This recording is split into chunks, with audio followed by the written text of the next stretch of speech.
Selamat sore Bapak Ibu yang sudah bergabung di Rumah Kreatif Dewasa Muda. Sore ini kita akan berbincang santai di Zoom meeting ini, webinar ini, untuk kita belajar tentang sejarah Depok asli. Karena mungkin sejarah tentang Depok asli ini sudah baik juga di YouTube kalau teman-teman atau Bapak Ibu buka.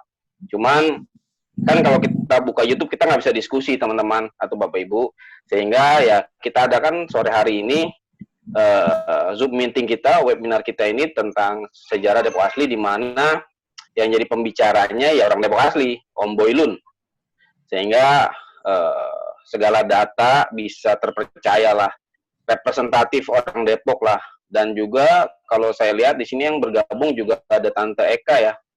Tante Eka, Francisca Pontoring ini juga setahu saya juga keluarin buku juga kalau nggak salah tentang Depok ya Om Bo ya, betul ya? Ya, ya. Tante Eka ada buku juga ya? Betul. Kalau nggak salah ya, ada juga.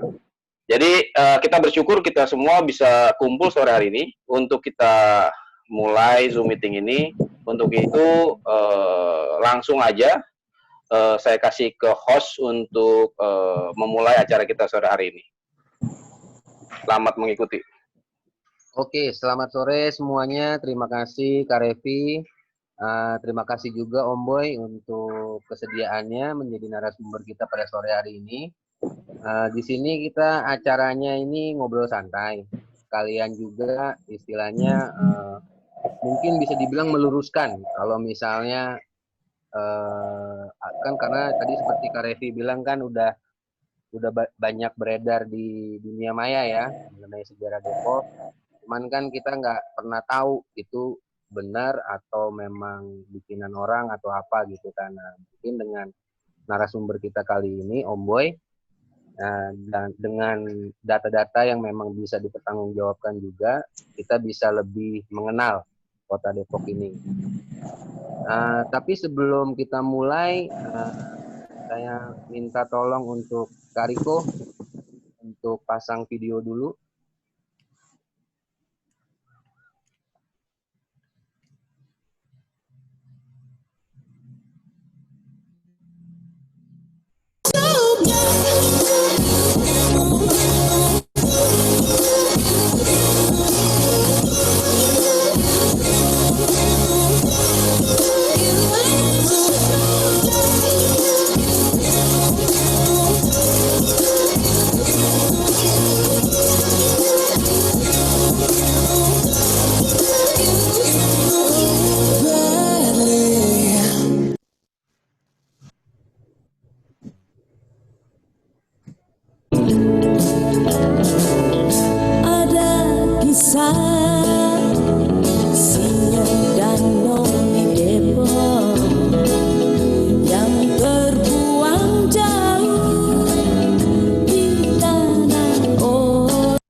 Oke, tadi sekilas mengenai sejarah Depok ya, tempat-tempat bersejarahnya Depok.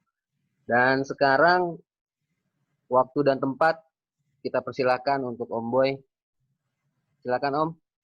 Oke, uh, saya menggunakan PowerPoint ya, bisa dimunculkan ya. Oke. Selamat sore teman-teman semuanya. Ya. Terima kasih untuk kesempatan yang diberikan oleh Rumah Kreatif Dewasa Muda kepada saya untuk menyampaikan histori mengenai Depok tempo dulu ya, atau sejarah Depok. Nah, kalau berbicara tentang sejarah Depok ya sebenarnya panjang. Tadi saya sudah sampaikan ngobrol-ngobrol sebelum mulai dengan Rivi bahwa ada 3 episode ya.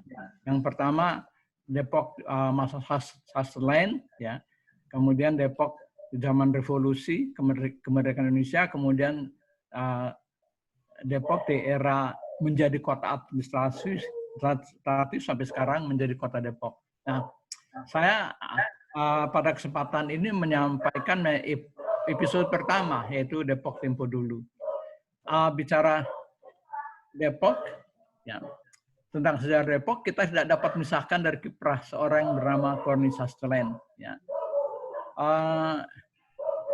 Kalau di luar Depok, ya itu di luar negeri sering dikatakan juga bahwa Sutherland itu identik dengan kota Depok. Apalagi kalau kita ke Belanda ya, kita jalan-jalan ke Belanda, kita bisa menemukan jejak-jejak itu. Nah, jadi sejarah Depok tidak dapat memisahkan dari kiprah seorang dan Sutherland. Siapa Sutherland itu? Ya. Jika Corny Sutherland tidak membeli tanah Depok dan membangun pada masa lalu, belum tentu Depok akan jadi sebuah kota yang terkenal seperti saat ini. Kenapa seperti itu? Karena dulu tidak ada yang mengelola tanah Depok, sehingga tanah Depok menjadi sebuah lahan yang ekonomis seperti sekarang ini. Nah, the next slide, silakan. Next slide. Siapa Sutherland? Ya. Sutherland itu dia lahir di Amsterdam 10 Agustus tahun 1657. Pada 24 Januari tahun 1674, pada usia 17 tahun, dia masih seorang anak muda, ya. Dia berlayar ke Oost India. Oost India itu Hindia Timur ya, yang kelak dikenal sebagai Indonesia, dengan numpang kapal yang bernama Uthuis de Kleef. Ya. Nah, kalau bisa baca tulisan ini, ya anak-anak zaman sekarang lidahnya mesti dikerik dulu sama mas, ya. Karena membacanya ya tulisan dan bacanya beda. Uthuis de Kleef. Ya. Tiba di Batavia 16 Agustus 1674. Lalu dia bekerja pada VOC yang pada waktu itu gubernur jenderalnya adalah Gubernur Jenderal Kamphuis dan menjabat sebagai bookholder, tenaga pembukuan. Ya. Kalau sekarang tenaga akuntansi, tapi pada masa itu belum dikenal akuntansi, yang dikenal adalah pembukuan, tata buku. Ya. Karirnya Sutherland bekerja di VOC, karirnya pesat menanjak. Ya. Dan pada tahun 1682 dia menjadi Groot Winkelier, atau dalam bahasa Inggris sekarang namanya Purchasing Manager. Ya. Pada masa VOC itu Purchasing Manager itu adalah posisi yang bergengsi. Ya. Sebab kita tahu VOC itu kan serikat dagang. Verenigde Oost-Indisch Company, serikat dagang Indonesia Hindia Timur. Nah, perusahaan-perusahaan Belanda di Hindia Timur. Namanya serikat dagang. Mereka membeli dari Indonesia hasil-hasil bumi. Hasil-hasil yang bumi yang pada waktu itu sangat penting dan sekarang masih, misalnya seperti karet, lada, pala, kopi gitu ya, seperti itu. Nah, lalu next slide. Ya, setelah 1682, kita lihat di 1691 dia menjadi Tweede Opperkoopman. Ya. Istilah sekarang adalah Purchasing General Manager. Jadi dalam tempo yang relatif singkat, dia naik menjadi Tweede Opperkoopman, General Manager. Ya. Orang kedua di dalam hierarki VOC. Ya. Nah, ketika Gubernur Jenderal Kamphuis diganti oleh Gubernur Jenderal Van Outhoorn, Sutherland mengundurkan diri dari VOC dan mengelola lahan pertanian termasuk tanah Depok. Pertanyaannya kenapa dia mengundurkan diri dengan jabatan yang sedemikian tinggi, ya, menjadi orang yang kedua. Ternyata menurut catatan bahwa Sutherland itu tidak sejalan dengan Gubernur Van Outhoorn. Ketika masa Gubernur Jenderal Van Outhoorn inilah terjadi penindasan, ya. Misalnya kerja paksa, kerja rodi dan lain sebagainya, hasil bumi dengan perkebunan rakyat yang dipaksakan pada waktu itu, hasil buminya dibeli dengan harga yang tidak wajar, ya, sehingga orang pribumi menjadi miskin, ya. Kenapa? Karena Sutherland adalah seorang Protestan dari keluarga Protestan yang taat, ya. Tidak sesuai dengan iman yang dia kepercayaan yang dia imani. Nah, ketika tahun 1704 Gubernur Jenderal Van Outhoorn diganti, lalu oleh Gubernur Jenderal baru Sutherland ditarik kembali. Ya. Dia ditarik kembali oleh Gubernur Jenderal baru, bahkan dia menjadi Raad Extraordinaris atau Dewan Pertimbangan VOC. Saya beberapa tahun yang lalu saya pernah bersama teman-teman LCC, kami ke kantor LCC di Kota Tua Jakarta, kantor VOC di Kota Tua Jakarta tersebut. Kami telusuri sampai di kamarnya itu Raad Extraordinaris, Dewan Pertimbangan VOC, di mana Sutherland duduk dan lain sebagainya. Nah itu memang kalau menjadi Dewan Pertimbangan ya berarti jabatannya tinggi, ya, orang yang penting sekali pada waktu itu. Next slide. Ya. Depok di masa Sutherland.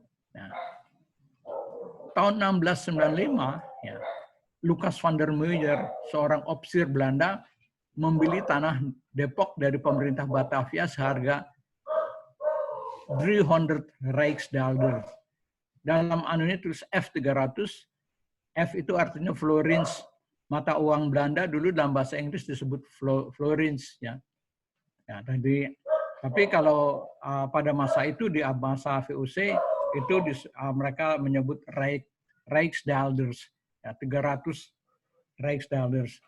Tanah Depok pada masa itu belum memiliki nilai ekonomi karena Lucas van der Meuyer tidak mengelolanya. Ya, jadi ya tanah yang ya karena tidak dikelola ya barangkali dalam hutan dan lain sebagainya itu. Ya. Nah, 18 Mei 1696 Sutherland membeli tanah Depok dari van der Meuyer karena van der Meuyer dimutasi ke Jepara dan menjadi asisten pemerintahan di Jepara. Nah, ketika dibeli oleh Sutherland ini, karena Sutherland itu kita lihat kan tadi jabatannya dia menjadi purchasing manager, kemudian menjadi general purchasing manager. Jadi dia tahu persis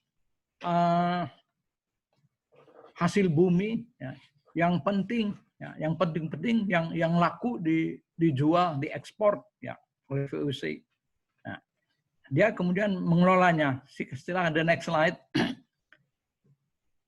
Nah, berdasarkan catatan Dinas Topografi tahun 1917 berarti belum ada Indonesia, ya.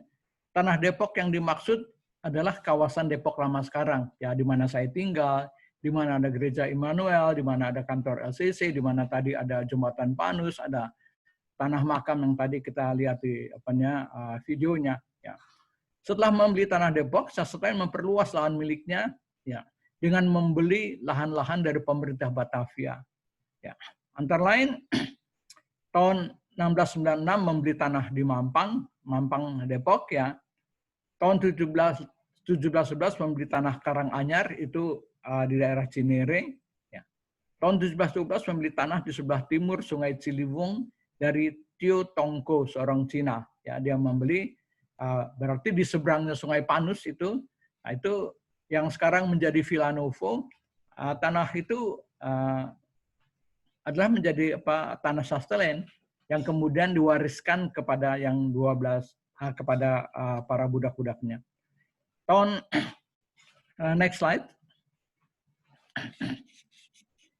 5 Agustus 1713 dia membeli tanah di sebelah timur Sungai Ciliwung, juga yang Poncol atas itu orang kita bilang ya, dari Capi Usin, seorang Bali.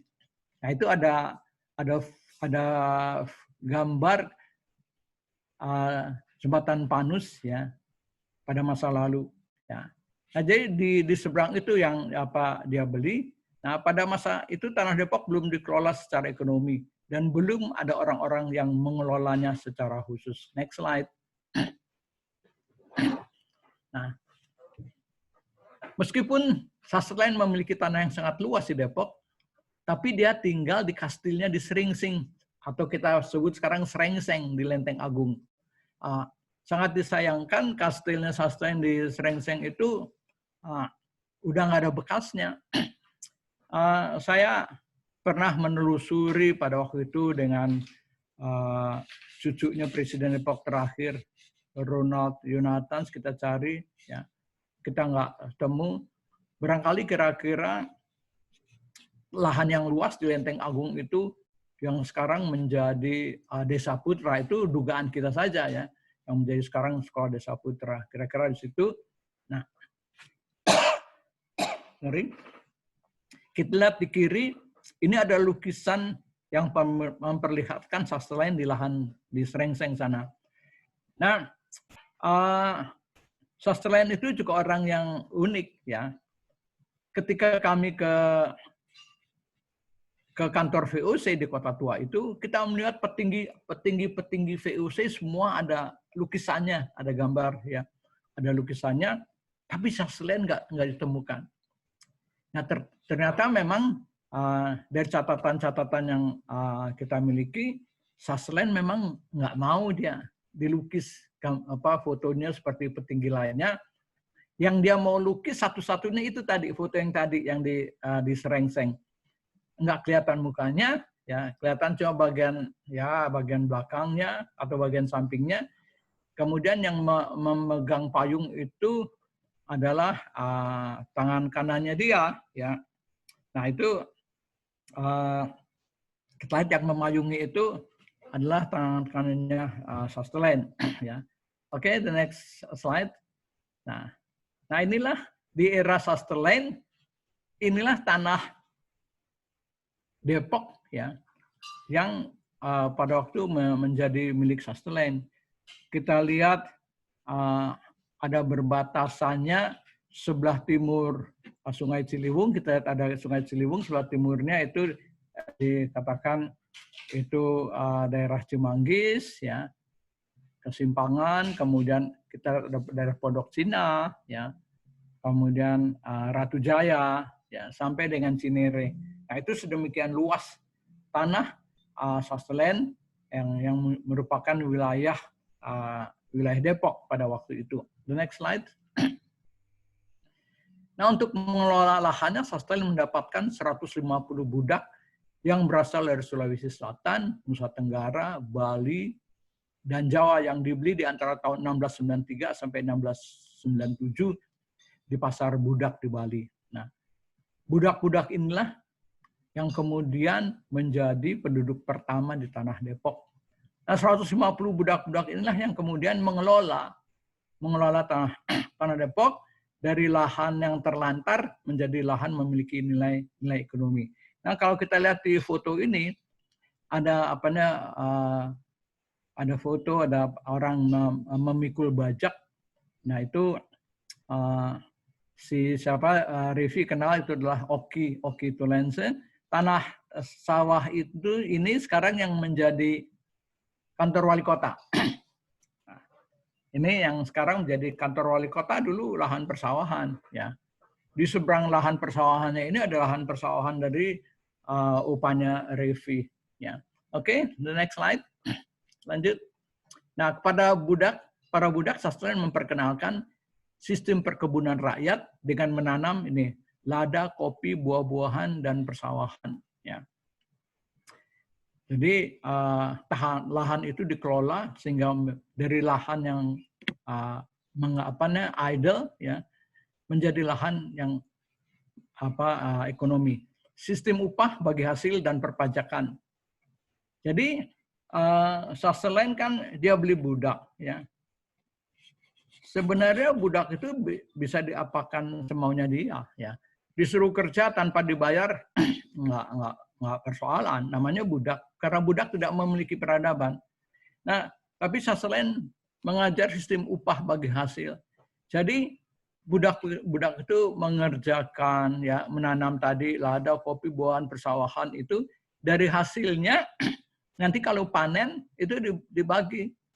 Yang mana menjadi milik Sutherland, itu kemudian dia jual ke VOC pada waktu itu, dan para budak menerima bagiannya. Kemudian dia juga mengajarkan sistem hukum dan keadilan dengan menghadirkan gemeentebestuur yang dipimpin oleh seorang presiden. Nah ini presiden gemeentebestuur ini seringkali disalah tafsirkan oleh penulis-penulis sejarah Depok yang beredar di YouTube, yang mengatakan bahwa Depok itu adalah negara dalam negara, ada republik di dalam Republik Indonesia gitu. Padahal tidak. Namanya saja gemeentebestuur, pengurus yang mengurusi tata praja masyarakat. Jadi bersifat sosial. Kalau dikatakan Republik Depok, tentunya punya polisinya dong ya, punya tentaranya dong, tapi enggak, tidak. Jadi gemeentebestuur itu hanya mengurus ya sistem sosial ya dalam masyarakat kemasyarakatan. Nah, dipimpin oleh seorang presiden. Nanti kita akan masuk ke bagian ini juga. Lalu dia mengajarkan peribadatan secara Kristiani. Ya. Dia memperkenalkan peribadatan secara Kristiani ya, kepada mereka yang mau ikut. Ya. Yang mau ikut, kenapa? Karena mereka yang mau mengikuti peribadatan secara Kristiani, mereka diajarkan baca tulis. Nah, sebenarnya kita ketahui bahwa budak, yang namanya budak, nggak tahu baca tulis. Ya. Mereka tidak memiliki peradaban. The next slide. Nah, lahirnya masyarakat Kristen Depok diawali dari tugaskannya 2 orang pekerja untuk mengajar para budak membaca dan menulis. Ya. Nah, siapa mereka itu? 2 orang pekerja adalah Baprima dari Makassar dan Carang Asam. Nah, 2 orang ini bisa membaca dan bisa menulis. Mereka adalah pegawainya Sutherland yang bukan budak. Ya. Tetapi mereka bukan orang Kristen. Sutherland tugaskan Baprima, Carang Asam, ajarkan saya budak-budak saya itu baca dan nulis, sehingga mereka punya kemajuan, ya, punya pengetahuan nanti juga. Ya. Nah, media baca yang digunakan adalah Bible dalam bahasa Belanda. Ya. Sekarang kita sebut Alkitab. Nah, karena Sutherland datang dari Belanda, dan kemudian pada waktu itu Indonesia berada dalam VOC, ya, maka bahasa pengantarnya untuk kalangan atas adalah bahasa Belanda. Nah, media baca yang paling gampang diperoleh adalah Bible, karena Bible bisa diperoleh secara gratis. Nah, jadi mereka diajar baca A, B, C, D, F, G, H, I, K, L, M, N, O, P, baca alfabet dulu ya. Kemudian belajar A is in A, B is in B, gitu, dan seterusnya ya. Kemudian ketika mereka sudah bisa membaca huruf-huruf, nah mereka baru baca Alkitab. Nah, ketika baca Alkitab, disitulah lahirlah proses pemahaman iman Kristiani yang mengubah hidup mereka. Nah, di sebelah kanan kita lihat foto gereja Protestan pertama di Depok yang dirintis sejak tahun 1700. Bayangkan aja, ya, dirintis sejak tahun 1700. Sekarang kita berada di tahun 2020, ya, 3,5 abad. Ya. Ini foto diambil tahun 1930. Ya. Oke, the next slide. Nah, ketika Bapprima menjadi Kristen dan mendapat nama baptis Lukas, ya, maka kemudian beliau ditugaskan untuk mengajar Injil pada setiap hari Minggu dan setiap 2 kali seminggu mengadakan kebaktian anak, Sunday School, sekolah minggu. Ya. Jadi para budak-budak itu diawali dengan sekolah minggu. Nah, Bapprima Lukas kemudian menjadi pemimpin umat Kristen pertama pada Protestan Sekerek atau Gereja Protestan Depok. Jadi kalau kita jalan-jalan ke Gereja Immanuel, ya, di Jalan Pemuda, kita masuk, di sana ada daftar, ya, daftar mereka yang menggembalakan Jemaat Masehi Depok. Ya, dulu disebut Jemaat Masehi. Ya. Dan gembala pertama itu adalah Bapprima Lukas. Apakah dia seorang pendeta? Menurut saya sih enggak, ya. Karena dia tugaskan oleh Sutherland. Dia tadi pegawai Sutherland yang bukan orang Kristen. Tapi kemudian dia mengajar baca tulis. Ternyata bacaan Bible itulah yang kemudian yang merubah hidup Bapprima, Sarang Asam, dan para budaknya itu. Oke, next slide. 12 fam nama Depok. Nah, kita kenal ada 12 fam nama Depok, yaitu Bakas, Ishak, Yakob, Yonatan, Yusuf, Lawrence, Leander, Lun, Samuel, Sudira, Tulensen, Sadok. Sorry. Tadi kita dengarkan di awal ada lagu Depok Ik Hou Van Jou. Disebut ini nama 12 fam itu, ya. Nah, menurut buku registrasi baptisan dan pernikahan gereja, berarti nama-nama tersebut baru digunakan pada akhir abad ke-19. Pada akhir abad ke-19. Padahal Sutherland meninggal tahun 1714. Jadi jauh sekali, ya. Sutherland, ya. Nah, ini di sini saya tegaskan lagi, ya, supaya nanti tidak lagi ada informasi yang simpang siur bahwa Sutherland memberi 12 fam nama Depok, tidak, ya.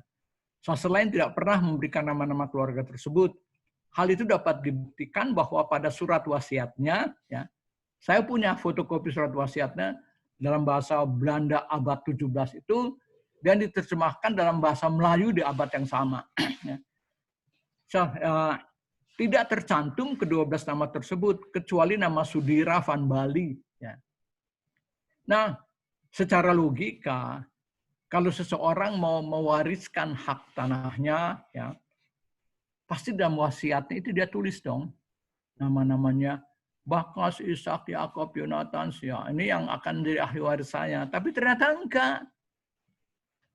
Nama Sudira disebut hanya, ya, karena ada sesuatu yang itu, ya, disebut Sudira Van Bali. Oleh karena itu, di antara 12 fam itu, ya, kami orang-orang Depok menganggap bahwa Sudira itu adalah saudara tua, ya, fam yang karena nama itu udah melekat ketika dia jadi budak dari Bali, namanya Sudira, ya. Orang Bali bilang Sudira, ya. Nah, kemudian kita lihat di sebelah kanan foto peringatan 200 tahun wafatnya Sutherland. Nah, itu adalah tugu peringatan 200 tahun Sutherland. Ya. Itu tugu peringatan dulu ada di Rumah Sakit Harapan. Kemudian ketika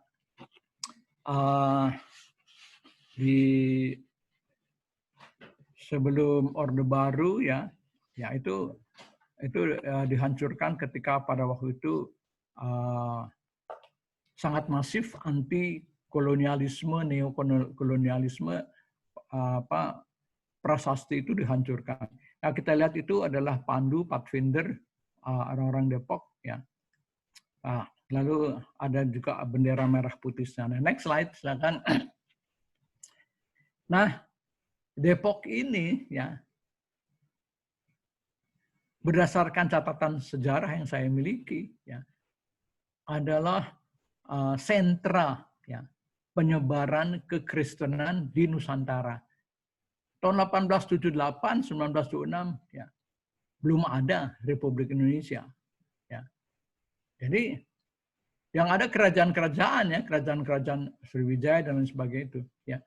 Tahun 1878, ya, Sekolah Guru Injil pertama di Nusantara hadir Depok tahun 1878, yang dikenal dengan nama Sending Seminari Depok, yang diprakarsai oleh Dominee Schuurman. DS itu orang Belanda membacanya Dominee. Ya, kalau dalam bahasa Latinnya itu Dominus, ya. Orang Belanda baca Dominee, tapi ya, Dominee Schuurman, pendeta Schuurman, dan Dominee Beekhoff adalah dua pendeta yang secara signifikan mempengaruhi, ya, kehidupan sosial orang-orang Depok pada waktu itu. Siswa seminari berasal suku Dayak, Batak, Alfuren, Minahasa, Sunda, Jawa, Sangir, Depok, dan Belanda. Nah, mereka dikenal sebagai guru Injil Depok. Sebelum Nommensen masuk ke Sumatera Utara, Injil masuk ke sana melalui guru Injil Depok. Teman-teman saya, orang angkatan saya yang orang Batak itu mengatakan bahwa dulu ada guru Injil Depok. Demikian juga di Minahasa, guru Injil Depok. Ya, secara bukan kebetulan guru Injil Minahasa Depok itu Lun. Ya. Beruntung sekarang ada Facebook. Saya ada yang Famlun juga di Minahasa minta pertemanan saya terima pertemanannya. Dia kemudian mengatakan,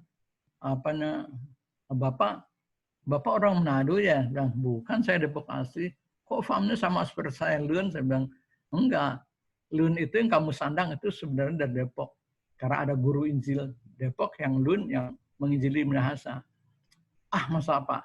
Ya kalau nggak percaya kamu tanya di sana orang-orang dulu, kamu akan ketemu makam guru Injil Lun di Minahasa. Betul, dia cari ketemu, dia foto kasih tahu, ya benar, Pak Boy, ada guru Injil Lun di Minahasa, makamnya dipelihara dengan baik dan sangat dihormati oleh masyarakat di kampung itu. Nah, the next slide. Nah, ini ada foto mahasiswa seminari Injil Depok tahun 1927, ya. Yang sekarang udah 1927 itu pindah ke Jakarta. Dia tadinya pindahnya ke 1926 ke Bogor, 1927 ke Jakarta menjadi STT Jakarta. Sekarang menjadi STTF, Sekolah Tinggi Teologi dan Filsafat Jakarta. The next slide. Gemeente Bestuur Depok. Ya. Yang tadi saya sampaikan bahwa Gemeente Bestuur atau pengurus atau praja Depok dihadirkan berdasarkan Reglement van Hetland Depok tahun 1886 dan direvisi tahun 1897 dan direvisi kembali tahun 1913. Ya. Gemeente Bestuur atau pengurus tata praja ini terdiri daripada seorang presiden, seorang sekretaris, bendahara, dan 2 orang anggota. Dalam bahasa Belandanya, gekomiteerde. 2 orang anggota itu gekomiteerde. Kemudian orang-orang di Depok itu karena pengaruh Melayu menyebutnya komentir, ya, menyebutnya komentir. Siska pasti juga tahu, ya, komentir dulu di Jalan Pintu Air, si siapa namanya, ya, yang selalu jaga pintu airnya itu, ya, supaya bisa mengairi sawah dengan adil, ya. Foto kita lihat di kanan ini ada foto Presiden Depok terakhir, Johannes Marinus Jonathans, berdiri Tugu Saselen dan kantor Gemeente Bestuur. Nah, itu di belakang Tugu itu kantor Gemeente Bestuur. yang sekarang menjadi Rumah Sakit Harapan sudah dibongkar. Kantor Gemeente Bestuur itu memiliki sejarah yang panjang, sejarah gemilang dan juga sejarah kekelaman buat orang-orang Depok. Tapi nanti akan dalam episode berikutnya. Lanjut. The next. Ya. Pendidikan. Ya. Sastranya juga mengenalkan pendidikan. Ya. Di Depok ada Lacherskool SD yang pertama dihadirkan pada tahun 1830 sampai 1834 dengan gurunya orang Depok asli adalah guru Chang Meteng Lawrence dan Jacob Lawrence. Ya. Nah ini adalah foto yang Lacherskool Depok yang sekarang digunakan oleh SDN Pancoran Mas 2. Tapi menurut berita dari pemerintah Kota Depok, tahun ini mereka tidak lagi menggunakan gedung ini dan gedung ini dikembalikan kepada YLCC. Nah, tahun 1873-1890, di Lacherskool itu menjadi spesial Depokse School, ya, sekolah khusus. Ya. Kemudian tahun 1890 sampai 1934 menjadi Depok Europese School, ya, artinya sekolah Eropa Depok. Kenapa? Karena di sekolah ini sudah mulai banyak orang-orang Eropa, terutama dari Belanda yang sekolah di sini. Mengapa? Karena ketika ada jalur kereta api Jakarta-Bogor, Depok di tengah-tengahnya ada stasiun Depok. Pada waktu itu Depok sangat sejuk, ya. Ketika saya masih sampai saya umur SMP SMA sendiri, saya merasa kesejukan Depok. Kalau sore-sore itu jam 4 sore orang-orang udah pakai baju hangat gitu karena dingin pada waktu itu. Nah, mereka banyak membuat villa-villa di Depok, terutama di daerah yang sekarang Jalan Kartini, dulu namanya Jalan Pasar Lama.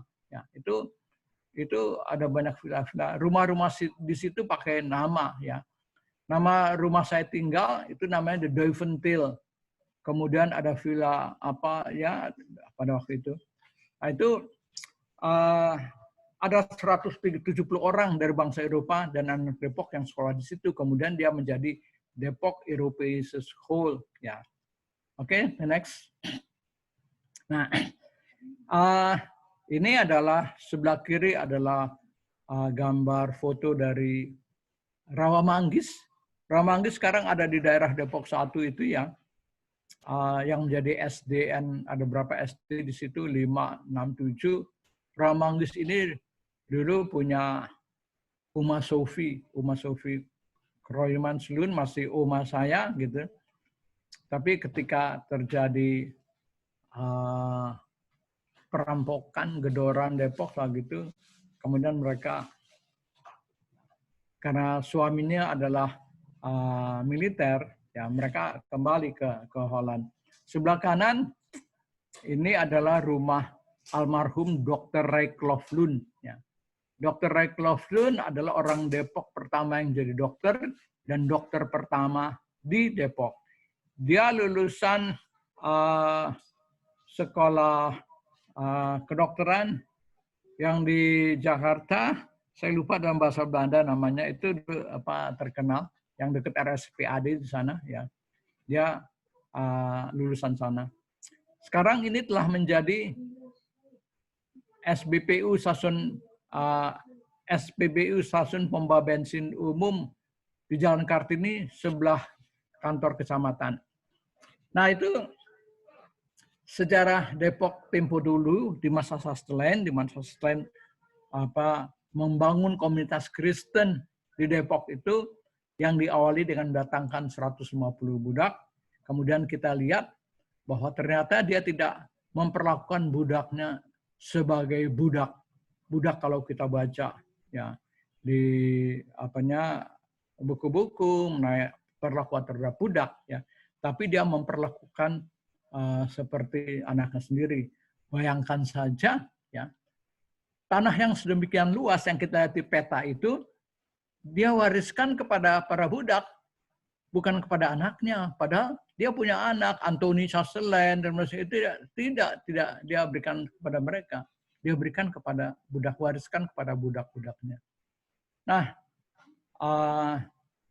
kemudian yang paling istimewa dan paling berharganya adalah Sutherland memperkenalkan iman Kristiani kepada para budaknya, ya, sehingga para budaknya memiliki harta kekekalan, yaitu mengenal akan Yesus sebagai Tuhan dan Juru Selamatnya.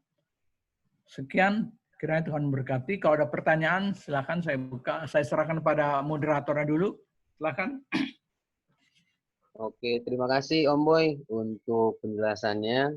Jadi kita tahu sekarang lebih jelas nih tentang sejarah Depok itu seperti apa. Dan mungkin nanti kita akan atur lagi untuk episode-episode berikutnya nih. Karena kan pasti menarik ya. Karena kan yang kalau kita lihat sekarang ini kan yang digambarkan sama Om Boy kan hanya baru kulitnya aja nih Om ya. Kira-kira ya Om. Nanti pasti akan ada episode-episode berikutnya. Nanti kita akan kabari lebih lanjut. Nah, sebelum saya buka sesi pertanyaan, saya mau nanya duluan nih Om. Ya, silakan. Depok itu katanya singkatan ya Om? Oh, tidak ya. Di awal di atas di slide yang kedua itu saya sampaikan bahwa Sutherland membeli tanah itu dari Lucas van der Meuyer, ya. Itu namanya sudah Depok. Dia membeli tanah Depok dari Lucas van der Meuyer sudah Depok. Dan ya kalau orang Belanda kan apalagi transaksi jual beli didokumentasikan dengan rapih ya. Nah itu dokumennya itu ada di Belanda bahwa ketika dia beli dari Lucas van der Meuyer namanya sudah Depok. Ya. Nah kemungkinan kalau menurut pakar-pakar sejarah dari Universitas Indonesia, dari Universitas Pajajaran, kemudian dari yang dulu namanya IAIN, sekarang Universitas Negeri ya Syarif Hidayatullah, pada waktu seminar mengenai sejarah Depok di kantor wali kota, mereka menyampaikan kemungkinan nama Depok diambil dari Padepokan itu. Karena dulu ya ada Padepokan. Ya yang saya tahu di Depok dulu juga ada Padepokan silat, sehingga pencak silat Depok itu dulu menjadi salah satu ini yang cukup dikenal. Nah sementara Depok yang katanya akronim dari The Eerste Protestantse Ordonnantie van Christenen, ya, maupun Deze Eenheid Predik ons Christus, itu adalah akronim-akronim yang dihadirkan, dibuat oleh saudara-saudara kita, ya antaranya termasuk juga keluarga saya yang ada di Belanda itu, yang setiap tahun mereka reuni, ya. Pada tahun catatan yang saya miliki pada tahun 1952, ya, itu keluarga saya yang hijrah ke Belanda itu pada waktu itu ada lebih dari 40 keluarga. Ya. Itu dari lunnya saya aja, ya, lun dari kami aja. Ada lebih dari 40. Saya punya catatan lengkap itu, ya.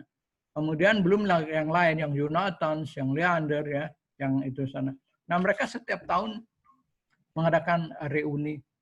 Nah, karena kerinduannya akan kampung halamannya, ya. Karena mereka boleh bebas kembali ke Indonesia kan setelah pada waktu Orde Baru, ya. Nah, jadi mereka membuat akronim itu, The Eerste Protestantse Ordonnantie van Christenen, nah, DEPUK Depok. Satu lagi, Deze Eenheid Prediks on Christus. Artinya kesatuan ini, ya keluarga ini percaya kepada Kristus. Nah, yang satu, The Eerste Protestantse Ordonnantie adalah kumpulan masyarakat Protestan yang pertama di Depok. Nah itu singkatan itu adalah bukan dari tanah Depok, tapi akronim yang dibuat oleh saudara-saudara kita yang ada di Belanda. Ada Oke, silakan.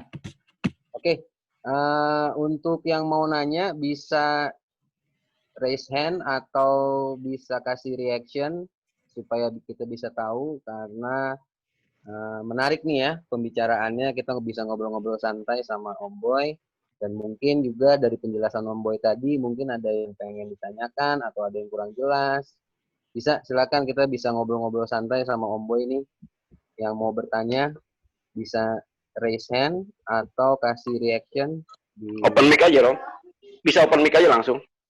boleh.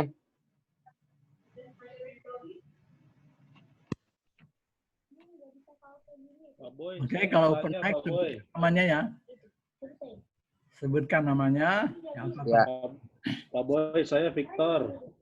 Ya. Saya Oh. mau tanya Pak Boy, Ya, ya. bagaimana kita bisa akses data-data yang Pak Boy tadi ungkapkan? Karena saya agak ketinggalan tuh yang tadi awal-awal. Nah, menurut saya ini informasi yang sangat menarik dan penting gitu ya. Karena waktu belajar sejarah gereja Indonesia pun saya tidak menjumpai ada literatur yang membahas soal Depok ini begitu. Padahal sebenarnya signifikansinya sangat besar untuk perkembangan gereja-gereja.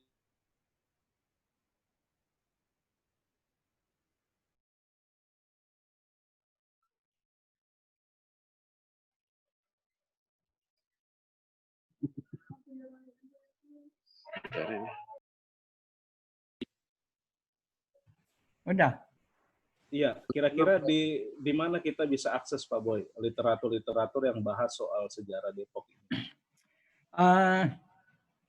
Kalau yang resminya Anda bisa datang ke kantor YLCC ya, di Jalan Pemuda nomor 72 ya, bisa datang ke sana ya. Tetapi kalau mengenai sejarah gereja-gereja di Depok ya, saya punya materinya, karena pada tahun 2015 dalam rangka hari ulang tahun ke-62 Gereja Kristen Pasundan, saya diminta menjadi narasumber mengenai sejarah gereja di Depok. Jadi saya punya makalahnya, ya Pak Victor juga bisa datang ke saya, ya. Nanti difotokopi lah makalah saya ini. Ya. Wah, terima Itu kasih Pak Victor. Ya. Terima kasih Pak Boy. Oke. Silakan, siapa lagi? Siapa lagi, silakan bisa di-unmute. Untuk saya yang mau Pak bertanya. Boy. Ya. Halo. Halo, ya, siapa mau? Sebut. Dora. Ya. Dora. Oke. Ya. Tante Dora ini. Iya. Ya, orang Tante Dora. Ya. Ya. Hey. Ya, kita. Ya. Pak Boy, tadi disebut ada 150 budak. Udah, ya. Ya, tapi kenapa hanya 12 nama saja yang yang dikenal? Nah, itu Tante Dora. Itu 12 nama itu munculnya itu berdasarkan catatan pernikahan dan baptisan di gereja. Itu baru muncul pada abad 19. Dan muncul 12 fam itu, ya barangkali kita bisa hubung-hubungkan dengan 12 suku Israel. Ya. Diambil, ya, tapi nama-namanya itu, ya misalnya saya Lun, ya. Lun saya beruntung ada Facebook, ada fam Lun dari Pulau Rote, ya. Saya bilang Bapak, dia bilang itu Bapak ini asalnya dari Rote. Itu di Rote ada di kampung saya itu ada fam Lun, kami turun temurun, dia katakan gitu. Bahkan dia ceritakan menurut cerita upa-upanya itu ya pada tahun-tahun itu dia bilang ada fam Lun yang dijual, ya, dibawa ke Pulau Jawa. Kemungkinan itu nyangkutnya di Depok. Nah, dia menyampaikan begitu. Nah, kepada saya. Nah, jadi kelihatannya 150 itu kan dari beberapa tempat ya. Mereka budak yang tidak memiliki peradaban. Ketika mereka sudah mengerti baca tulis, mereka tahu peradaban. Oh, saya kan asalnya dari, mereka ingat kan, saya asalnya dari Lun, dari Rote gitu. Saya sisa selain pada waktu itu memanggil budak-budaknya tidak dengan nama famnya. Misalnya Corrie van Makassar, ya, kemudian Sudira van Bali, ya, itu semua ada nama dari mana gitu ya. Nah, dia seperti itu. Nah, ketika dia bisa baca tulis, ya, dia sudah memiliki peradaban. Kemungkinan menurut saya, kalau saya berteori, ya, oh kalau gitu saya mau kembali dong ke akar saya. Dan jadi sekarang kami akan menyandang nama Lun. Yang lain yang katanya berasal dari Sulawesi, ada kembali menyandang nama Laurencia. Itu kalau saya berteori, Tante Dora, ya kira-kira seperti itu. Ya. Sampai 12 ya, ternyata seperti 12 murid Tuhan Yesus, seperti 12 murid Israel, jadinya seperti itu. Itu suatu kebetulan, nggak tahu. Bisa saja itu ada tangan Tuhan yang terjadi di situ. Ya. Oke. Jadi 12 nama itu diambil dari 150 orang itu yang mengingat dari mana asal mereka. Gitu. Ya, memang pernah adik saya ketemu seorang kapten namanya Lun juga. Ya, dia orang Rote. Gitu. Oke, Pak Boy, terima kasih ya. Nah, kemudian yang hubungi saya itu Dr. Andes Lius Lun.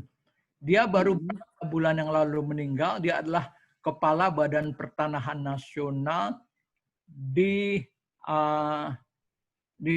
Kota Flores. Flores ibu kotanya apa? Tante Dora lupa saya. Ya. Banyak sih. Ada ND, ada apa? Enggak, ibu kota pulau itu ya. Provinsi NTT ibu kotanya di mana tuh? Kupang. Ya, di Kupang. Di Kupang. Dia kepala BPN di Kupang.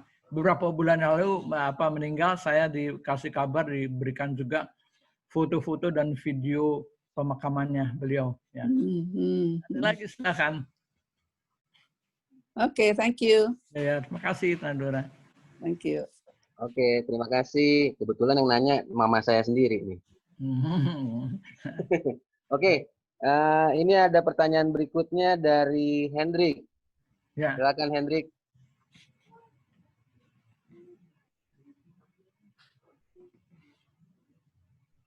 Di unmute dulu Hendrik. Ya. Selamat sore Om. Selamat malam Hendrik. Ya. Ya. Kenapa suaranya seperti itu? Mau tanya nih Om. Ya. Tadi kan Om sebut 12 marga itu ya. Mau tanya, saya pernah baca katanya 12 marga itu, dari antara 12 itu ada yang sudah nggak ada, maksudnya. Apakah benar Om dari 12 itu? Maksudnya mungkin keturunan mereka nggak ada yang bawa marga itu lagi. Gitu. Ya, terima kasih Hendrik. Ya. Benar yang Hendrik sampaikan itu adalah Fam Sadok yang sekarang sudah nggak ada di Depok lagi. Mengapa? Ketika almarhum ibu saya masih hidup, dia menceritakan pada saya bahwa Fam Sadok itu memiliki anak-anak perempuan semua. Ya. Padahal Depok itu menganut patriarkat, ya, garis ayah. Sehingga nama famnya itu hilang karena kawin, perempuan kawin ikut fam laki-laki kan. Nah, tetapi yang fam perempuan itu, yang Fam Sadok itu sampai sekarang juga di Depok sudah nggak ada lagi. Ya. Nah kebetulan saya punya teman seorang pakar sejarah dari Universitas Indonesia yang rencananya sih sore ini mau gabung dengan saya, Ibu Dr. Titi. Ya. Dia juga sedang juga masih mau menulis sejarah Depok, ya saya masih sering diwawancarai. Ya. Dia kemudian mengatakan, terakhir dia datang ke rumah saya, bilang, Pak Boy, saya masih mau mencari itu Fam Sadok. Ya. Dia mendapat informasi bahwa di daerah Jatinegara sana, Jatinegara Timur, ya, di belakang rumah sakit apa itu Mitra Keluarga ya, di sana di belakang sana ada gang, ada kober kuburan. Nah, dia bilang di situ ada seorang ibu yang dia sadok dari Depok. Tetapi dia sekarang menjadi Muslim gitu. Nah, lalu berteori lagi lah kita, apakah sadok itu keluar dari Depok itu, 12 Fam Depok itu, karena mereka tidak bukan lagi menjadi orang Kristen. Nah, padahal amanatnya sastra lain itu kan bahwa budak-budak yang itu menjadi orang Kristen. Bahkan tadi ada monumen peringatan 200 tahun sastra lain itu ada tulisan Amanatya dalam bahasa Belanda yang dalam bahasa Indonesia kalau saya terjemahkan secara bebas bahwa harapan saya ya kelak di kemudian hari di Depok akan berkembang komunitas Kristen yang sejahtera. Nah, itu pesan dia seperti itu. Sehingga dengan demikian kita mengambil kesimpulan loh kalau begitu, kalau mau menjadi orang Depok yang merupakan budak sastra lain, ya kita orang Kristen lah gitu. Nah itu kemungkinan ya karena menikah kemudian meninggalkan iman kepercayaannya sebagai orang Kristen. Itu Henry. Ya Om Boy. Oke. Saya boleh tanya nggak Pak Boy? Penjelasannya. Siapa ini? Ya, saya tanya Pak Boy. Ya. Oh, Pak Elia. Berkaitan dengan itu tadi masalah agama. Ya. Bagaimana peralihan atau perubahan yang tadinya kampung Kristen, budak Kristen, bosnya Kristen, kemudian beralih sekarang ke mayoritas agama seberang. Apa yang terjadi, Pak Boy? Begini ya, itu ceritanya ya agak panjang juga ya. Bahwa pada itu sebenarnya di episode 2, Depok pernah mengalami perampokan besar-besaran yang dikenal dengan Gedoran Depok. Tapi kalau orang Depok sendiri, ibu saya mengatakan itu zaman bersiap. Pada waktu itu kami dirampok, orang-orang Depok itu diserbu, diserbu, kemudian harta semua habis-habisan, sampai mereka untuk mau mencari harta milik orang Depok itu sampai kasur-kasur itu mereka robek-robek. Kasur itu kan zaman dulu dari kapuk ya, sehingga kapuk bertebaran kemana-mana. Disebut juga pada zaman kapuk, ada gitu. Karena mereka mau mencari harta-harta orang Depok, jadi orang Depok melarikan diri, ada lari ke hutan, ke ke lembah dan lain sebagainya untuk menyelamatkan diri. Kemudian surat-surat kepemilikan tanahnya kan ketinggalan. Ya. Pada waktu orang nggak mikir surat-surat. Ya.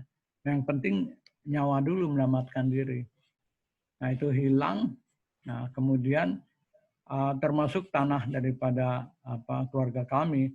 Tanah keluarga kami itu daerah Mampang, ya Mampang Depok sana itu sampai ke Parung Bingung itu karena kemudian upah cang ya upah dari mama saya itu tuan tanah Mampang. Ya. Nah itu surat-surat itu hilang, kemudian ketika orang Depok ditawan, dibawa ke Bogor, ya. Ya sebenarnya ceritanya waktu ditawan itu 5 hari di Rumah Sakit Harapan sekarang, itu mereka ditawan, nggak dikasih makan, ada istri-istri, anak-anak, kalau yang laki-laki tawan langsung dibawa ke penjara Paredang di Bogor. Nah kemudian rencananya para pejuang ini mau membakar hidup-hidup para ibu-ibu dan anak-anak di yang sekarang Rumah Sakit Harapan itu. Udah disiapkan bensin dan sebagainya. Tapi puji Tuhan, Tuhan itu adalah menjadi pelindung kita. Pada waktu itu ada wartawan perang dari Inggris yang dengar ada peristiwa itu, dia punya alat telekomunikasi sebagai wartawan perang. Dia bisa hubungi patroli tentara Inggris Gurkha pada waktu itu. Kita tahu Inggris sekutu masuk ke Indonesia. Ada komunikasi, kemudian dia sampaikan yang ibu-ibu dan anak mau dibakar hidup-hidup. Dan tentara Inggris datang patroli kemudian menyelamatkan. Ketika mereka menyelamatkan, ya ini saya baca di surat mama saya ya. Surat mama saya yang saya baru terima 2 hari yang lalu ya dari Holland. Bahwa mereka berteriak gembira, isak tangis, sukacita karena mereka selamat gitu. Nah itu surat-suratnya itu dirampok. Mereka kemudian dibuang ke kamp pengungsian di Bogor. Kemudian ketika mereka kembali, ya 2 tahun kemudian ya udah nggak ada apa-apa, Pak Ilya. Nah kemudian tanah-tanah itu diokupasi. Seenaknya diokupasi. Ya kita orang-orang tua kami karena trauma peristiwa itu ya mereka pikir ya nggak apa-apa lah. Yang penting saya pulang kembali ke kampung dengan selamat, dengan halaman yang saya miliki sekarang ini kan saya tetap bisa hidup, Tuhan melindungi. Nah itu ya berangsur-angsur ya datang pendatang mengokupasi tanah-tanah yang nggak itu lagi. Nah, kemudian lagi ketika Pak Harto meresmikan Perumnas yang pertama di Indonesia ada di Depok. Jadi yang dari Jakarta semua pada pindah ke Depok. Ada orang Muslim, orang Kristen, orang Hindu, orang Buddha, tapi lebih banyak orang Muslim kan yang itu. Nah itulah kemudian ya sekarang Depok menjadi satu kota yang luasnya diperluas sampai ke Cilodong, ke Cimanggis, sampai ke Kelapa II. Ya otomatis mayoritasnya adalah mereka. Nah, itu Pak Ilya yang bisa saya sampaikan. Siapa yang rampok Om Boy?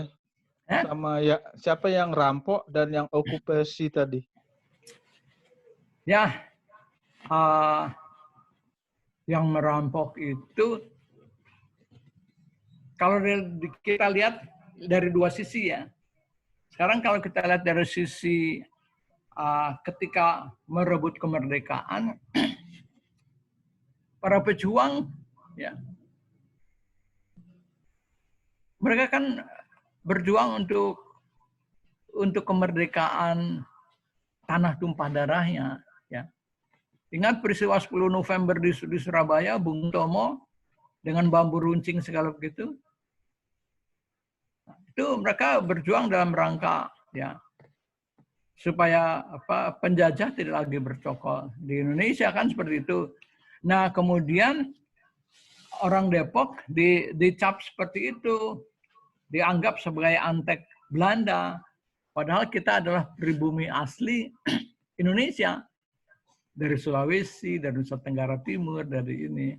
Nah karena tidak ada pemahaman ya yang jelas mengenai asal usul. Orang Depok bisa berbahasa Belanda. Tadi saya lihat sampaikan pendidikannya kan ada Europese Lagerschool, ya, sekolah Eropa, ya, yang berbahasa Belanda. Dan pada waktu itu juga kewarganegaraan itu ada ininya, ada kategorinya.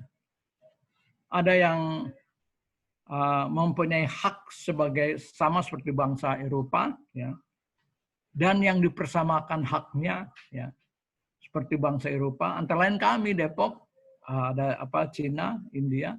Kemudian ada yang kelas yang bawah yang namanya inlander, atau kita kenal pribumi.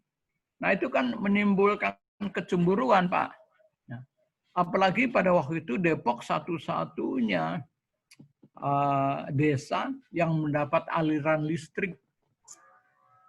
Di sekitar kampung di Depok itu nggak ada yang punya aliran listrik, cuma kami. Ya. Nah itu Depok punya memiliki keistimewaan yang menimbulkan kecemburuan yang di sekitar. Tapi yang menyerbu ke Depok, ya, bukanlah dari kampung-kampung tetangga kita. Ya. Itu adalah laskar yang nanti kalau Pak Ilya mau tahu, ketemu saya aja deh. Oke Pak Boy, terima kasih banyak. Oke, terima kasih Pak Ilya untuk pertanyaannya. Sebelum kita lanjut ke pertanyaan-pertanyaan berikutnya, ini ada sedikit iklan, di mana kita juga mensupport dewasa muda dalam melakukan bisnis kecil-kecilan. Boleh silakan dibantu Kak Riko.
Oke, terima kasih. Oke, untuk pertanyaan berikutnya ada pertanyaan dari Kak Riko. Silakan Kak Riko pertanyaannya. Halo, selamat malam Om Boy. Selamat malam, Riko.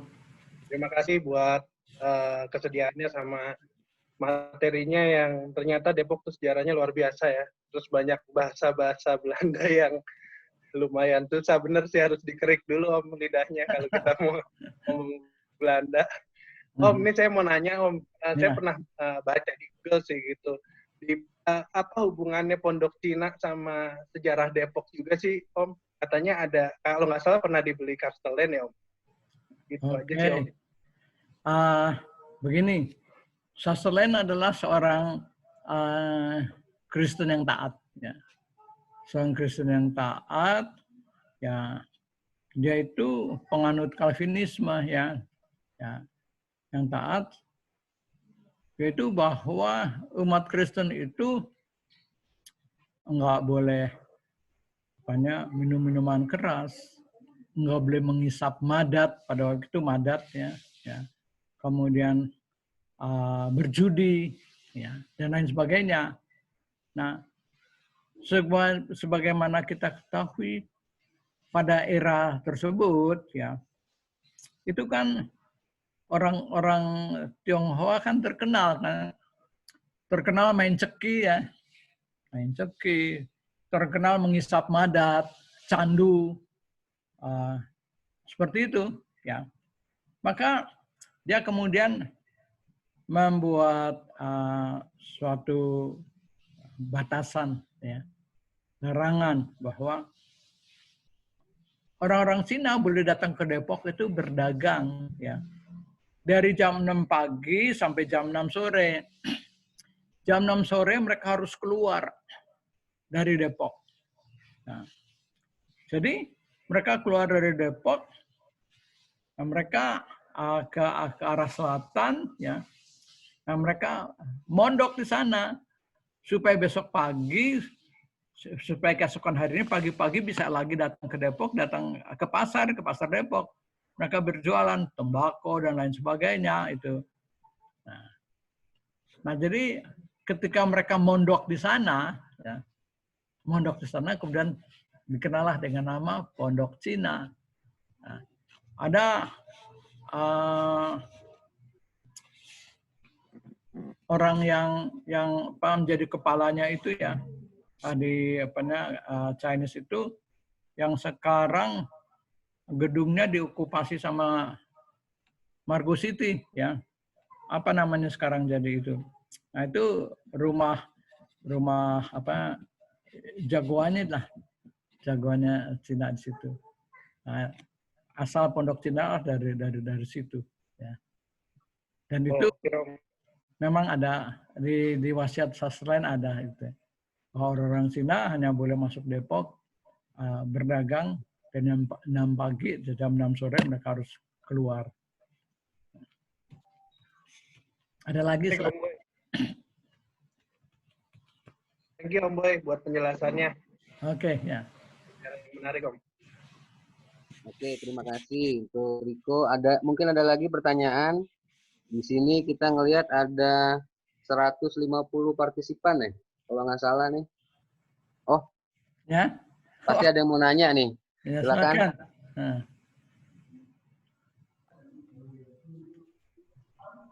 Tinggal di unmute aja, bisa langsung tanya ke Om Boy. Ya, silakan. Ya, yang mau tanya. Selamat sore. Selamat sore. Halo Om, saya Nita Om. Nita, ya Nita. Ya. Baik Om. Tadi di presentasinya kan disebutkan bahwa sebelum tahun 1713 ya, Depok itu belum dikelola. Ya, betul. Betul. Kemudian ketika Castellane membuka perkebunannya, dari beberapa yang saya baca juga yang saya ketahui, awalnya itu para pekerjanya itu bolak-balik gitu ya, dari Serengseng ke Depok untuk mengelola. Ya, betul. Ya. Betul. Nah, kapan sih ketika si para pekerja ini membuat atau membangun Depok? Artinya entah dia membuat rumahnya kayak gitu ya. Itu pas kapan gitu Om? Itu yang pertama. Kemudian yang kedua adalah ketika si para pekerja ini mengelola Depok, ada sawah, kemudian ada permukiman, apakah ada arahan dari Castellane dalam mengelola itu gitu Om? Untuk perumahan terutama Om. Untuk perumahan, ya, pada awalnya Castellane itu membangun 21 rumah tinggal bagi budaknya yang 150 orang itu, ya. Dan dia membangun 21 rumah itu, di mana satu rumah dapat dihuni oleh 2 keluarga, ya. Jadi pada awalnya ada 42 kepala keluarga yang diam di lahan Castellane Depok, ya. Rumah dibangun dari kayu dan bambu dengan atap genteng. Rumah batu baru dibangun pada pertengahan abad 19. Ada 150 orang pada awalnya yang menjadi basis penduduk Depok. Jadi dibangun rumahnya itu ketika mereka sampai di Depok, ya. Castellane kan beli budaknya itu di tahun 1693 sampai 1697.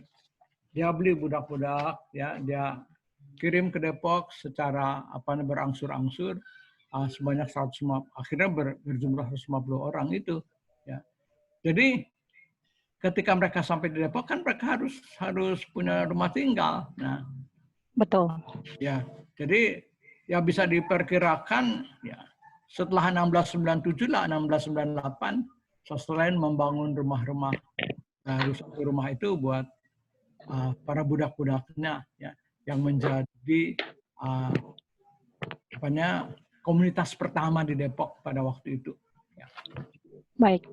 Berarti Kastelin menyediakan perumahan gitu ya? Artinya Ya, menyediakan betul. tempat huniannya, bukan? Ya. Karena yang saya pertama persepsikan itu adalah si para pekerjanya ini membangun sendiri gitu, Om. Apa namanya, rumah-rumahnya mereka seperti itu. Bukan ya berarti si Kastelin? Kastelin yang bangun menyediakan rumah, dia yang menyediakan. Kita tahu Kastelin adalah tadi saya katakan dia bahwa orang nomor 2 di VOC pada waktu itu, ya kalau dari strukturnya, ya orang nomor 2, berarti dia kayanya luar biasa. Ya. Anda tahu itu RSPAD itu, yang sekarang namanya RSPAD itu dulu punya Kastelin, tanah Kastelin. Kemudian Taman Ismail Marzuki, dulu kan kebun binatang itu juga punya dia. Kemudian di daerah-daerah sana itu ditanam kopi, coklat, itu lahan-lahan Kastelin, termasuk juga lapangan banteng. Ya. Jadi kita bisa imajinasikan bahwa dia orang kaya. Kemudian juga orang kaya, orang yang memiliki iman Kristiani yang benar, taat, ya. Sehingga budak-budaknya dia perlakukan tidak seperti budak. Sediakan tempat rumah dan lain sebagainya. Oke? Baik. Satu lagi boleh, Om? Boleh. Baik. Ketika mereka datang ke Depok, sepengetahuan saya ini Depok itu kan masih terisolir waktu itu. Ya. Ada beberapa yang menyebutkan bahwa akses masuknya itu ada yang dari Ciliwung. Ya, itu. Itu jalan darat begitu. Nah, yang ingin saya konfirmasi di sini adalah ketika tadi ya mereka mengelola atau bekerja di perkebunan, kemudian mereka bolak-balik, akses pertamanya itu dia dari mana, Om? Artinya memang berjalan kaki gitu ya, menembus. Berarti kan itu bayangannya saya adalah hutan belantara ya. Betul ya, Om? Maksudnya di Depok itu. Dari sungai itu atau dari menerobos si hutan belantara itu, Om? Pertanyaan yang bagus, ya. Bahwa Kastelin juga menyediakan alat transportasi yang digunakan adalah Sungai Ciliwung. Dia juga pada waktu itu membeli perahu besar, ya. Perahu besar yang alat transportasi buat membawa hasil perkebunan itu ke Jakarta. Ya tentunya mentoknya di Manggarai, ya. Oke, baik. Di Manggarai gitu. Kemudian dari Manggarai dibawa ke pasar dulu. Kita kenal juga pasar Manggarai merupakan pasar utama buat kota Batavia pada waktu itu. Betul. Ya. Baik, berarti kalau bisa saya konfirmasi di sini, berarti aksesnya itu adalah dari Sungai Ciliwung gitu ya, Om ya? Sungai Ciliwung, betul. Baik, ya. Baik. Baik, Om. Terima kasih banyak. Sehat-sehat selalu buat semua. Sukses ya, Nita ya. Makasih, Om. Sama-sama. Ya. Makasih. Oke, terima kasih pertanyaannya dari Kak Nita tadi. Sebelum kita lanjut dalam sesi tanya jawab, ini sesuai dengan janji kita di dalam iklannya nih, untuk acara sore hari ini kan akan ada kuis yang berhadiah pulsa. Di sini ada 2 pertanyaan dengan 2 hadiah. Yang pertama itu nanti mendapatkan hadiah pulsa sebesar 50.000. Untuk yang kedua nanti dapat hadiah pulsa sebesar 25.000. Untuk menjawab pertanyaannya nanti bisa menggunakan kolom di chatnya percakapan. Siapa yang paling cepat menjawab dan benar itu nanti akan kita konfirmasi ulang di akhir acara. Oke? Jadi siap-siap karena ini akan ada 1 pertanyaan untuk kuisnya dimulai nih. Pertanyaannya adalah pada tahun 1691 Kastelin menjabat sebagai apa? Ini dalam bahasa Belanda. Jadi nanti akan dicek sama Om Boy semua penulisannya itu benar atau tidak. Itu yang akan menjadi juaranya. Silakan dijawab. Sambil menjawab, boleh kita lanjut lagi untuk pertanyaan berikutnya buat yang ingin bertanya.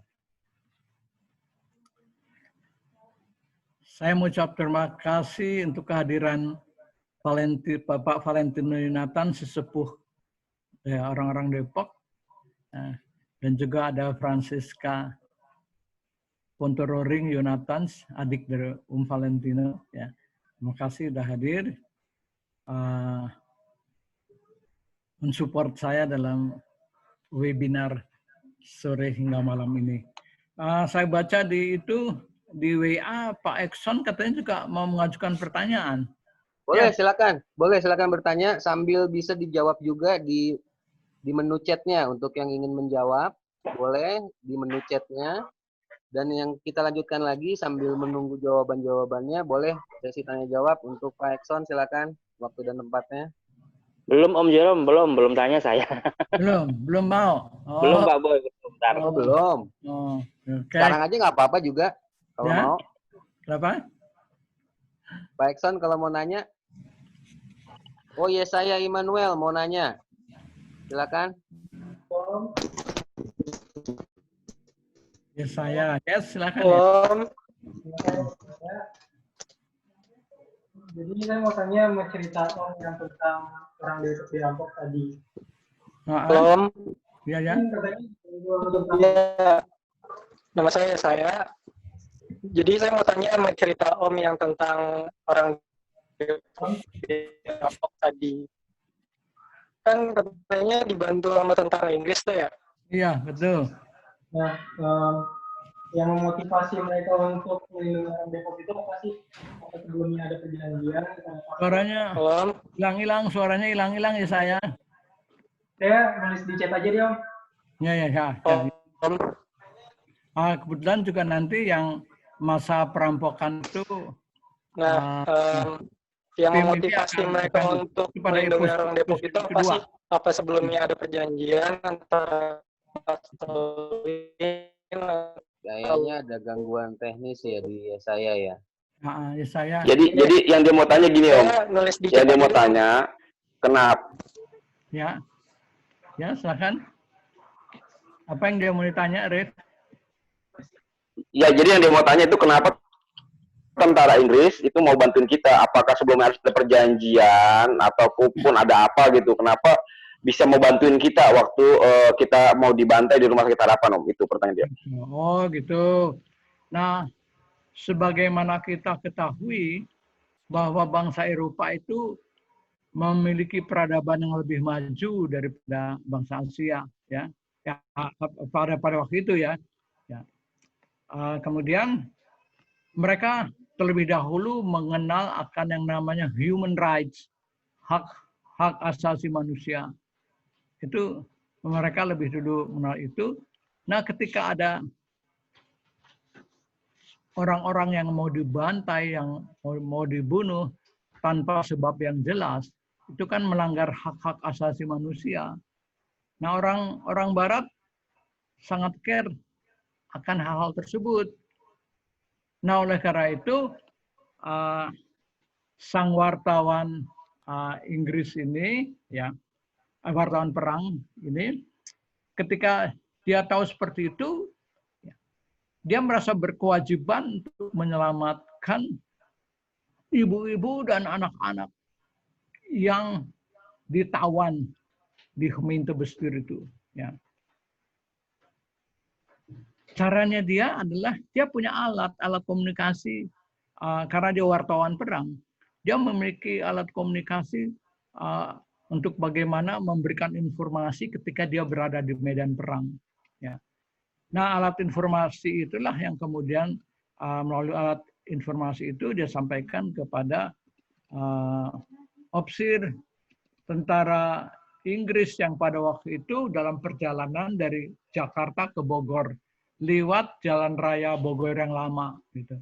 Dia komunikasi, kemudian dia kasih tahu, kita berkewajiban menyelamatkan orang nggak berdosa ini. Ya.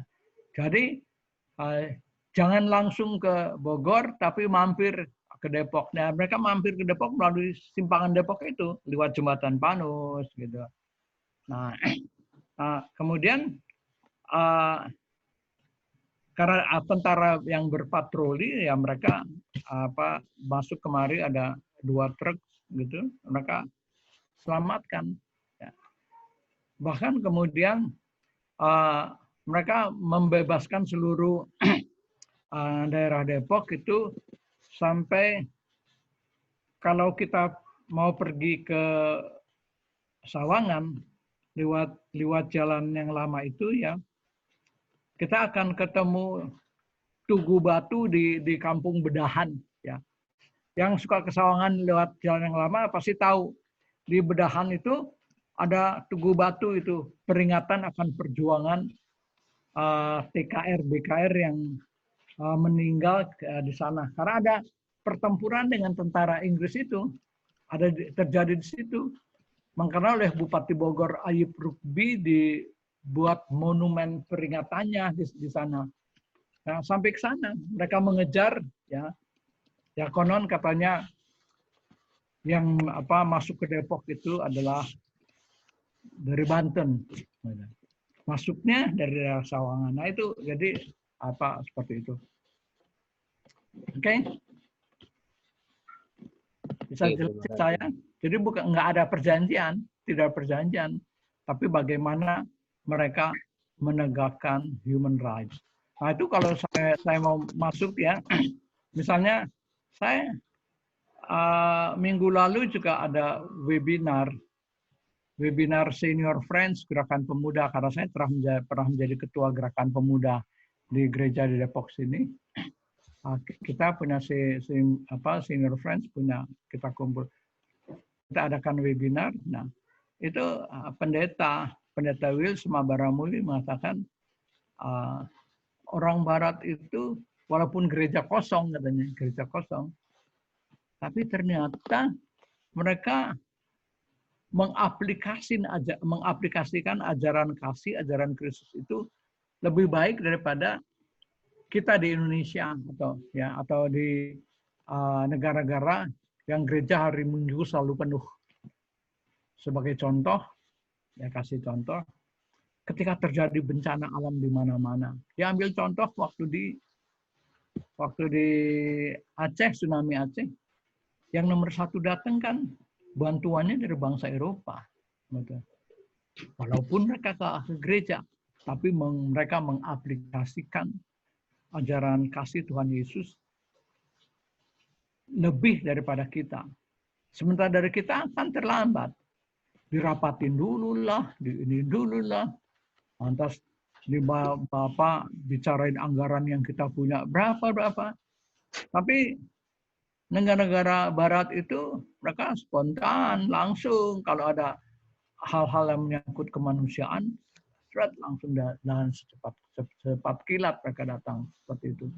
Nah, jadi itulah ya bangsa-bangsa Barat seperti itu. Kalau hal yang menyangkut human rights, hak asasi manusia, mereka peduli nomor 1. Nah, silakan ada lagi. Oke, sebelum pertanyaan berikutnya, Om bisa dicek di chatnya Om. Sudah ada yang menjawab. Apakah benar Om ininya? Oke, saya cek dulu ya. Ya, untuk karena berhubung waktu yang sudah semakin larut juga, ini juga udah ada satu pertanyaan terakhir dari Raja Wali Family Ministry. Ya, silakan. Apa pertanyaannya? Pertanyaannya, jalan utama Margonda Raya ini apakah masih ada hubungan dengan sejarah Depok? Jalan utama Margonda Raya. Kalau saya baca sejarah dengan pasukannya Margonda ini, ya, dia itu kan ketika revolusi, dia juga termasuk yang mau masuk ke Depok, ya, berjuang, bertempur, masuk ke Depok, gitu. Nah, dia datang dari daerah Bogor sana, ya. daerah Bogor, tapi jalan yang dalam, jalan yang lewat Citayam dan lain sebagainya. Ya. Nah, jadi itu Margonda itu adalah pejuang kemerdekaan dari Indonesia. Ya. Hubungan yang sejarah Depok, hubungan yang sejarah Depok yang saya ceritakan tadi ya nggak ada. Ya. Cuma dia punya cerita sejarah bahwa pasukannya yang dipimpin oleh Margonda itu maju menuju ke Depok ya lewat dalam itu yang lewat jalan lewat Citayam, Bojonggede itu ya lewat situ. Dan ya tentunya ada perlawanan pada waktu itu ya. Dan Margonda mati sebagai ya diangkat sebagai perintis kemerdekaan. Apakah dia dimakamkan di Taman Makam Pahlawan Dredet di Bogor atau di Sukabumi? Saya lupa itu ya. Sebab ada yang mengatakan di Taman Makam Pahlawan Dredet di Bogor, ada juga penulisan mengatakan di daerah Sukabumi sana gitu. Ya. Jadi tidak ada hubungannya dengan sejarah Depok yang tadi saya ceritakan. Ya. Dia ada hubungannya dengan perjuangan kemerdekaan Indonesia. Itu saja. Oke, baik Om. Di chat nih ada 2 orang Om yang menjawab pertanyaan tadi Om. Oh gitu, di saya kok nggak muncul ya? Di atasnya Om, ada Nata sama Rahmanita. Ada Nata, mana dia sih? Chatnya. Agak di atas Om. Di atas. Ya. Pak Elia juga jawab itu, Rom. Mana? Pak Elia juga jawab di atas. Tapi salah. Kalau Pak Elia salah jawabnya. Bahasa Belandanya. Pertanyaannya tadi. Ya. Ada Rahmanita menjawab juga benar. Tulisannya Tweede Opperkoopman ya. Tunggu saya Tweede Opperkoopman. Ya, kan Rahmanita benar. Kemudian Maria Natalia ya hampir benar ya. Tweede masih salah berarti Om ya. C-nya enggak pakai bukan koopnya dia COOP ya. Oke. Harusnya pakai K ya. Kemudian apa-apa. Masih ada satu pertanyaan lagi kok Om buat teman-teman. Pak Boy, saya mau tanya Pak Boy. Apa? Ya. Halo, ya Pak Boy. Nah. Ini tadi kan saya baca ini tentang yang 12 famili ya, yang di Depok kan. Kalau ini tadi yang diregistrasi baptisan ya, itu kan baru terakhir digunakan ya. Tapi ada catatan, Kestelin kenapa nggak pernah memberikan nama itu ya Pak Boy ya? Saya tadi agak-agak sempat bingung. Nggak pernah memberikan apa? Nama-nama farm tadi loh. Itu kan di wasiatnya itu nggak tercantum itu. Ya, nggak tercantum. Hanya yang Sudira aja. Sudira itu artinya Kestelin tidak pernah memberikan nama-nama. Ya, sebenarnya yang ngasih nama itu sebenarnya siapa, Pak? Nah, dalam perkembangan berikutnya ketika mereka menjadi umat Kristen, kemudian beribadah di gereja yang tetap, ya ada ada pendeta yang menggembalakan, ya. Kemudian mereka juga dari nggak bisa baca tulis, dari komunitas yang tidak memiliki peradaban, sekarang mereka udah kenal peradaban, ya. Tadi yang saya berteori kok orang-orang Belanda semua memiliki farm, ya, memiliki farm soal gitu. Lalu kami farmnya apa? Ya. Nah lalu mereka teringatlah akan kampung halamannya. Oh kami di sana dari keluarga Lun. Ya. Maka berikutnya dia menggunakan nama Lun. Misalnya ayah saya pakai nama Alex Robert Lun gitu. Kemudian opanya Revi ya, Weinan, Ishak ya, pakai mereka ingat kepada leluhurnya ya, tanah leluhurnya apa. Nah, mereka menggunakan nama-nama itu. Nah, itu apanya? Itu menurut kalau saya yang berteori. Tetapi ada juga yang mengatakan ya bahwa ada farm itu kemungkinan diberikan oleh pendeta ketua jemaatnya, terutama yang nama-nama yang apa, nama farm yang Alkitab ya, misalnya Ishak ya, ada nama-nama Alkitab. Kemudian Yonatan kan gitu kan, itu nama-nama Alkitab. Nah, kemudian kemungkinan itu disematkan oleh gereja pada waktu mereka dibaptis, ya diberikan nama baptisan, ada nama Yonatan, nama Ishak, seperti itu. Tapi kalau Lun saya ketemu sudah sama almarhum Lius Lun, dia mengatakan Lun bapak itu dari Rote, ya, lalu dia bisa cerita begitu. Nah buat saya make sense, ya make sense, ya masuk di akal juga. Iya. Ya.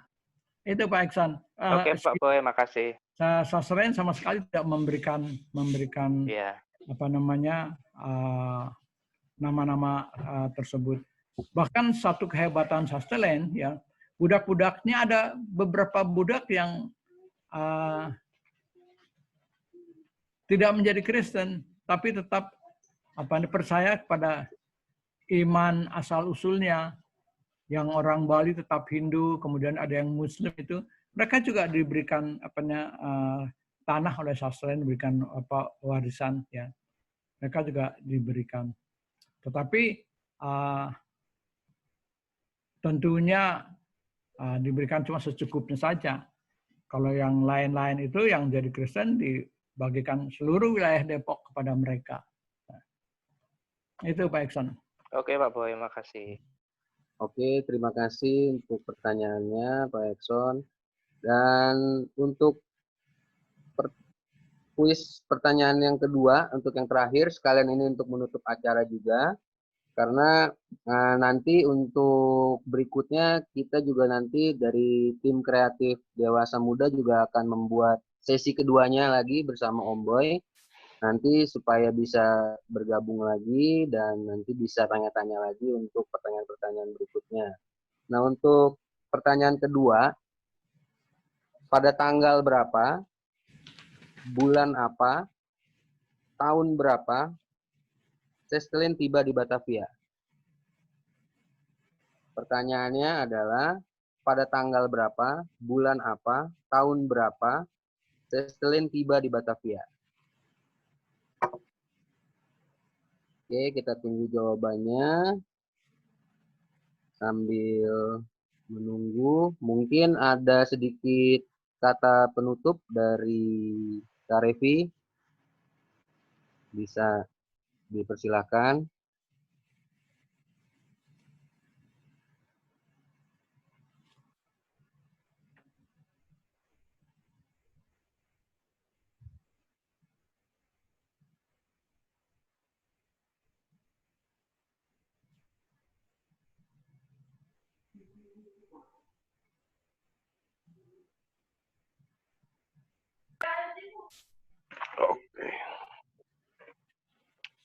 Oke.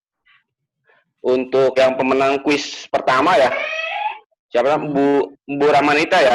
Ya. Boleh dicek ya, sudah giveaway-nya sudah ditransfer tadi ya. Tadi udah saya cek ya. Saya sudah kirim untuk pemenang kuis yang pertama ya. Yang kedua nanti langsung kita kirim juga setelah sesi ini. Jadi kalau saya sih mungkin Om nanti next kita ada ada Zoom meeting lagi ya tentang Depok lagi yang lebih seru ya. Ini kelihatannya pertanyaannya yang seru tuh dari teman-teman adalah mereka penasaran tentang masa gedoran. Kelihatannya Om. Mungkin nanti kita desain lagi untuk webinar berikutnya. Webinar berikutnya tentang gedoran. Itu lebih seru lah gitu kan. Jadi saya tunggu dulu deh. Saya tunggu yang jawab kuis keduanya nih. Ya Rob ya, saya tunggu dulu baru nanti kita tutup. Boleh. Sampai detik ini sih belum ada ya di chat.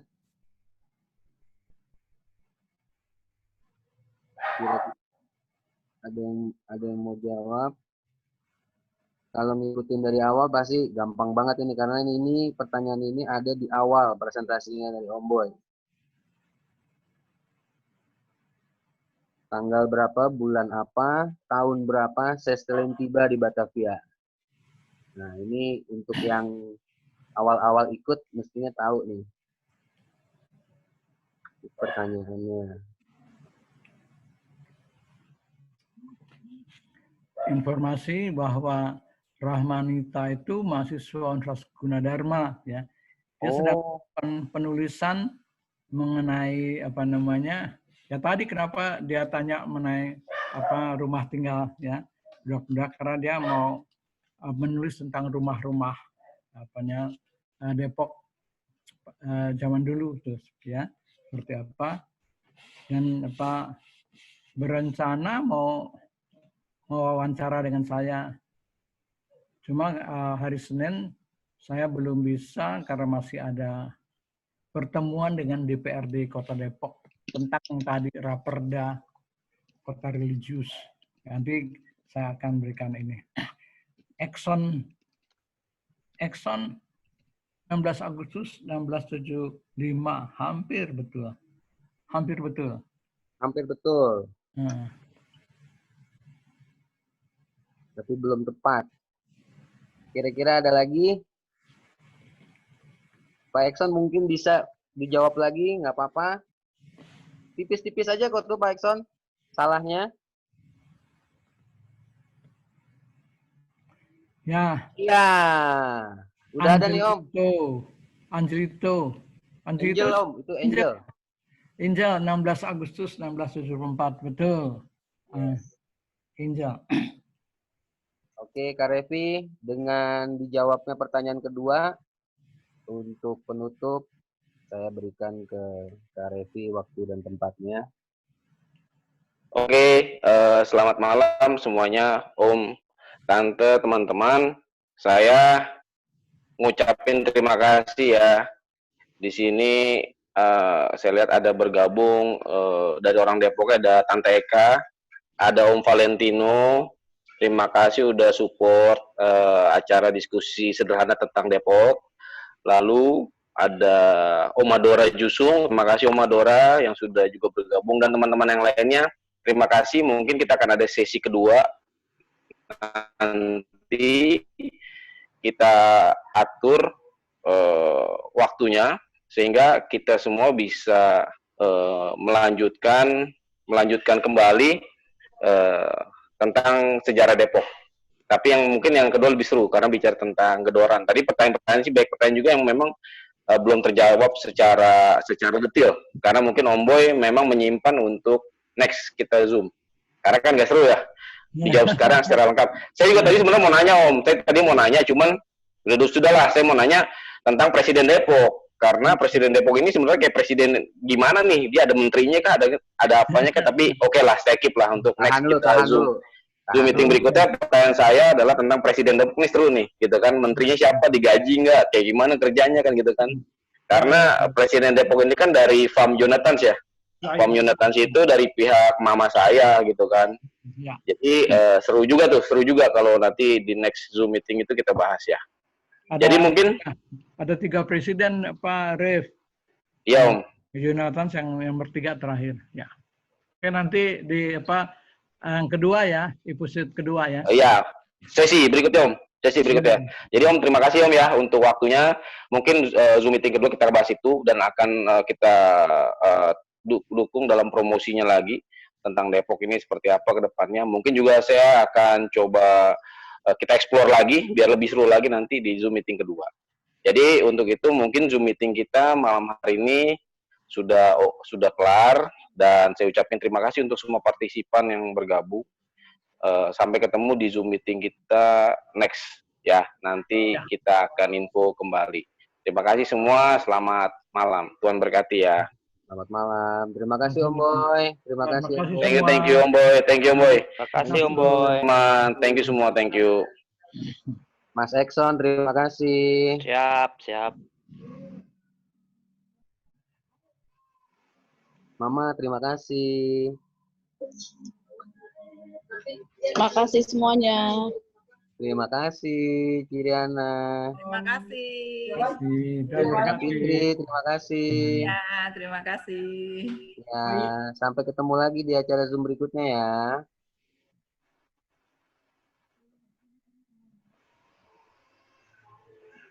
Tes. Terima kasih.